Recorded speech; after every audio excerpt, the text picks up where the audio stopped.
Mentally prepare yourself for a mental game. What's up, guys? 1v1 here between two very well-known players, and trust me, this is well worth your time. I'm looking forward to it. My investigations recently have made me feel like I'm a Mongol scout with a Mongol scouting bonus, as I've been looking for really interesting 1v1 games, and hopefully you guys have been enjoying them. I don't really know which order this is going to be uploaded, but I just spent like a whole week after stream spending some time to work on finding these videos. So let's break it down here. We have MBL in the blue. MBL is playing as the Aztecs. We're going to have quite a bit of time until the big finale.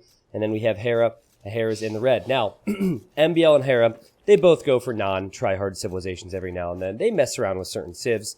But just like all competitive people in the world, they also want to play very serious sometimes. Whether that's because they want points, or just because they want to win, or just because they are competitive players, it would make sense that they would play competitively. And if you saw my upload this week, I know that it will be before this one, so you probably would have already seen it. You will have seen that Hera played Britons on Golden Pit, one of the best civilizations for this map, and then another great civilization for this map is the Aztecs.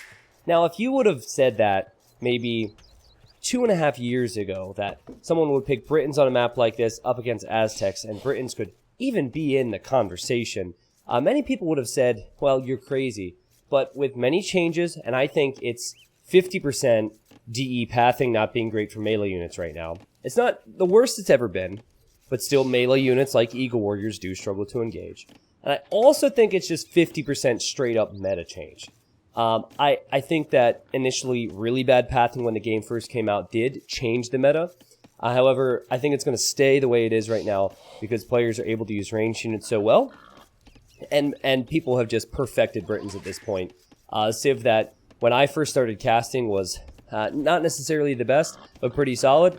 And people who thought it was the best Civ in the game were people who only played 1v1s against the AI. And they were like, how do you kill this wave of longbows, right?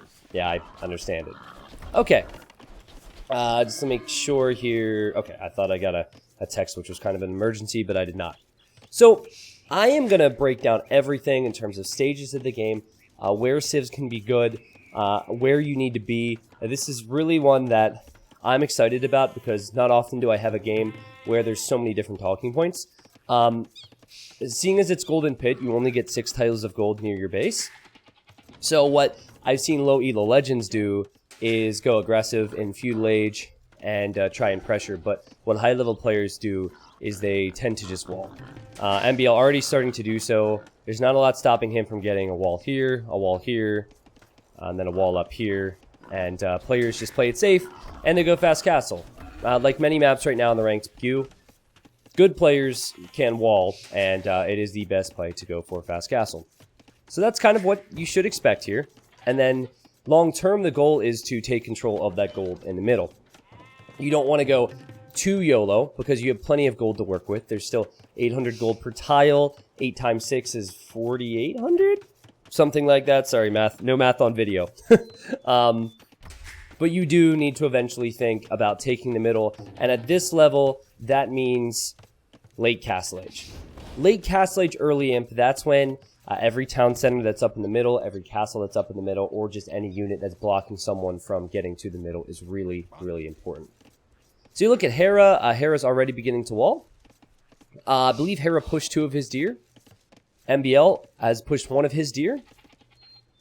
MBL.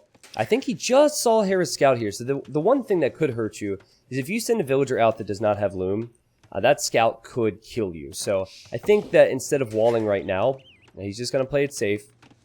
He sees Hera's on the way in right now. And Hera sees what MBL's up to. Now that second lumber camp, since he's up against Aztecs, will pretty much tell Hera everything he needs to know. He will know that that means MBL's going fast castle, just like him. I think MBL might be thinking about building a house here and a house here if Hera were to run in there and trap him.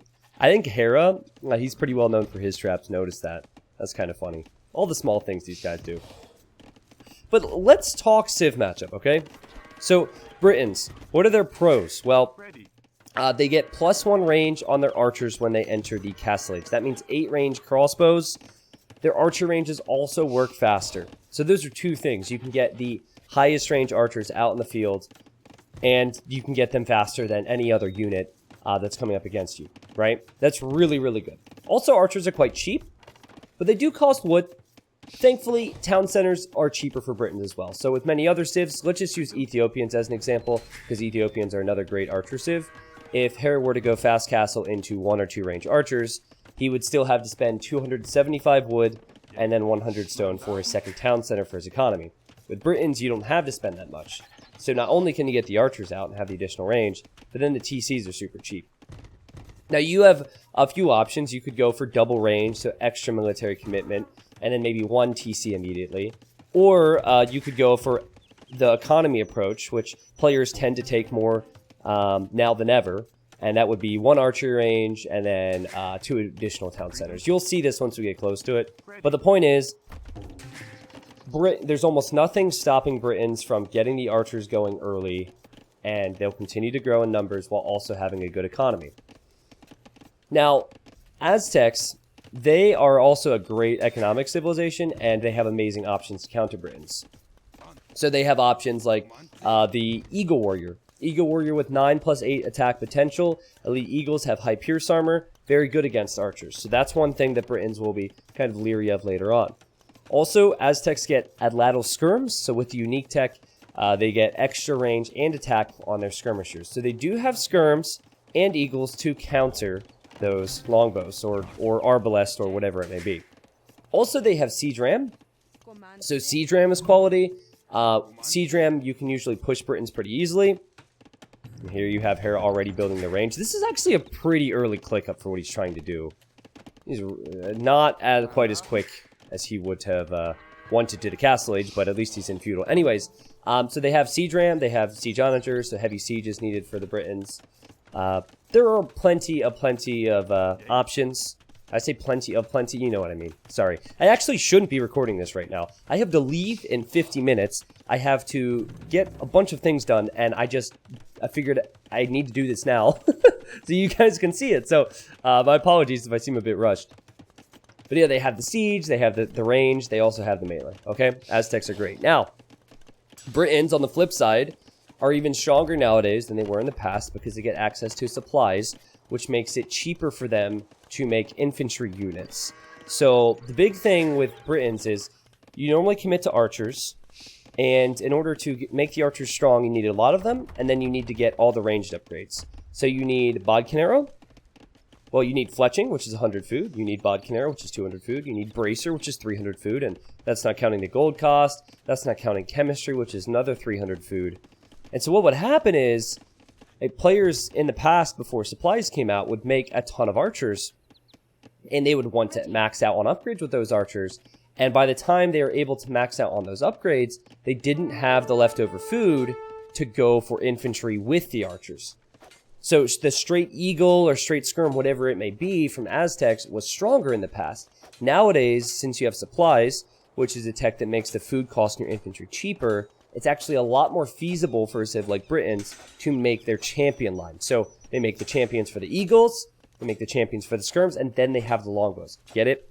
I know I'm talking till I'm blue in the face here, but I really want you guys to realize like how this matchup can tend to play out. Now there's one more thing. I pretty much covered all of Britons except maybe their trebuchets. But there's one more thing about Aztecs. And Aztecs, they get their monks, okay? So they get the best monks in the game. They get plus 5 HP on their monks per monk technology researched, which makes them devastating. They can convert siege with redemption. They can convert other monks with atonement. And you combine that with everything else, and they are truly one of the best civs in the game. Alright. Castle Age times, spot on. Exact same, exactly what you would expect here. MBL is going for a TC on that gold, and he's going for a monastery. Now, Aztecs get 33% more gold per relic. Here's MBL. MBL sees the archers. He was almost expecting the archers, and now he realizes, well, there's not much I can really do here to attack that scout anymore. It's going to be somewhat difficult for MBL. He's going immediately for 3 town centers, and it's very possible he'll lose that eagle. You look at Hera. Hera's going to take a different approach, okay? Now, I think what I had said with Hera was going 3 TCs is kind of the norm, but maybe he realized that letting Aztecs boom would be dangerous, So here he comes with some pressure, and he's going to go with the Siege Workshop. Aztecs can get redemption on their monks, which means they can convert the siege. However, that's, I think, 475 gold just for the redemption technology. It's not like MBL is going to be able to get that right away, especially if he commits to a defensive siege workshop, especially if he's going for the town centers. Realistically, MBL has just built so much, he's probably not going to have the food to keep all 3 TZs pumping in a little bit. He did scout the siege workshop, though, and while he's had to abandon some of these farms, he's building a house behind so Hera can't break through here. Hera is already coming out with a ram, actually. So Hera wants to ram push while having full control of the middle. Not important right now, but will be. So there's just such a snowball effect with the crossbows, too. You get enough of them, and it's just really hard to stop. Especially with a player of Hera's micro caliber. Hera's so quick, and with 8 range, he could micro down the monks and the siege you might make.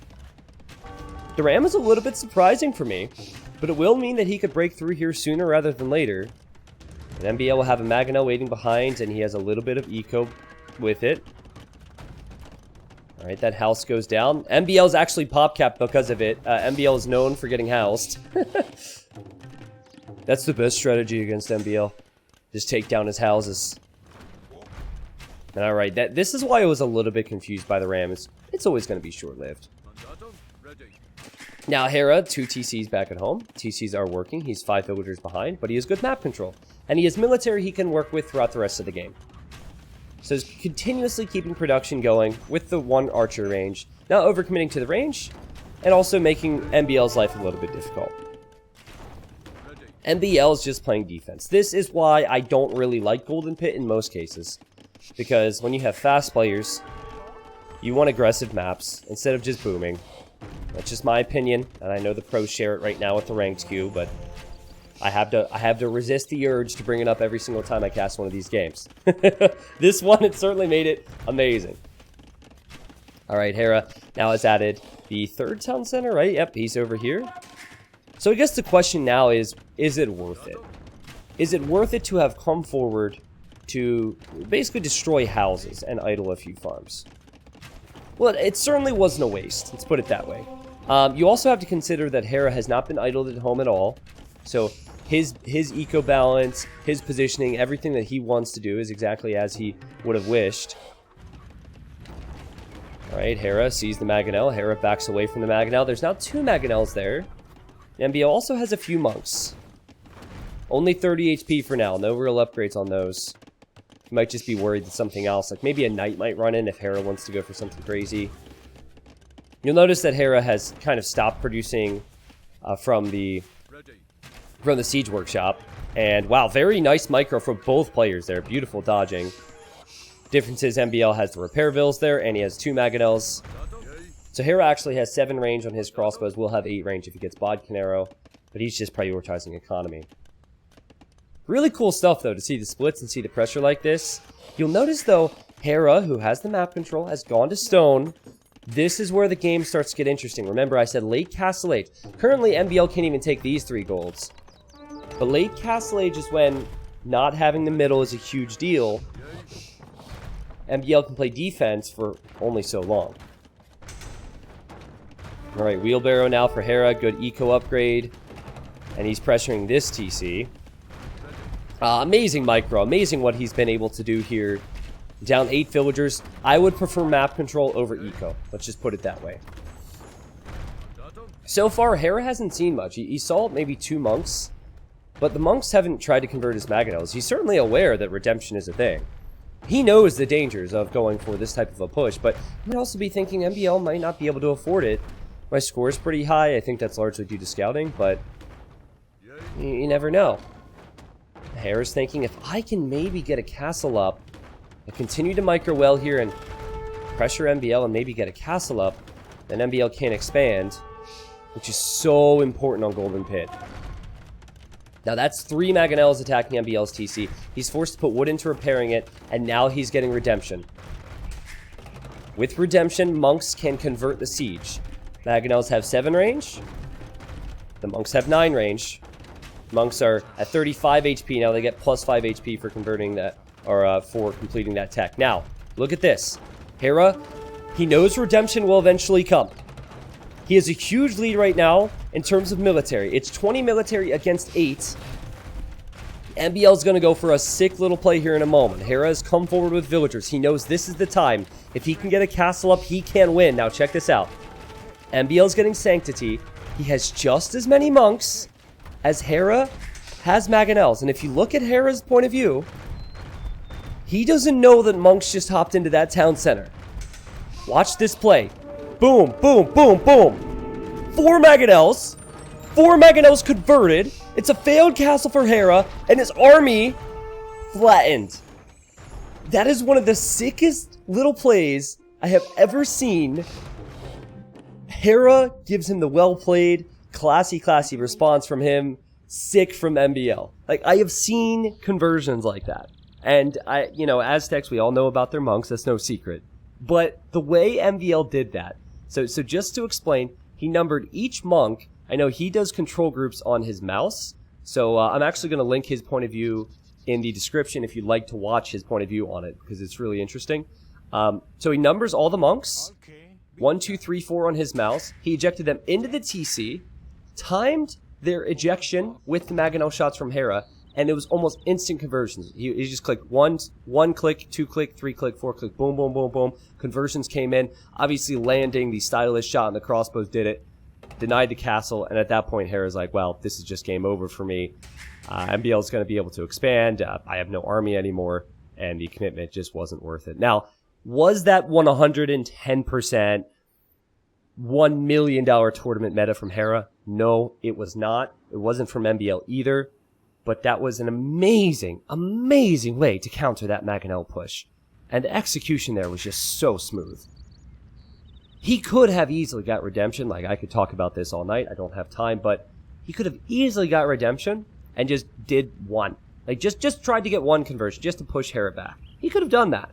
But no, he waited. He waited to the last moment with the TC, and he got a very stylish victory. Man, I encourage you guys to check out MBL's YouTube channel and the link below. And he was very excited when that happened. 7,000 food collected for MBL. Not that this really matters because the eco is pretty close for both. MBL was thinking about one of his own castles at some point soon. Hera had a lot more of the map explored. You can see the feudal age and the castle age. Very close. These two are two of the very best. And then MBL had that very slight eco lead, which he eventually held on to with the Aztec monks. YouTube, I hope you enjoyed that one. That was special. Leave your thoughts on that conversion save there, because MBL's TC would have gone down. Remember, the other 3-tile gold was forward. He might not have been able to have that. That was a do or die situation for MBL, and he pulled it off. Leave your thoughts, and I'll see you next time, and thanks for watching.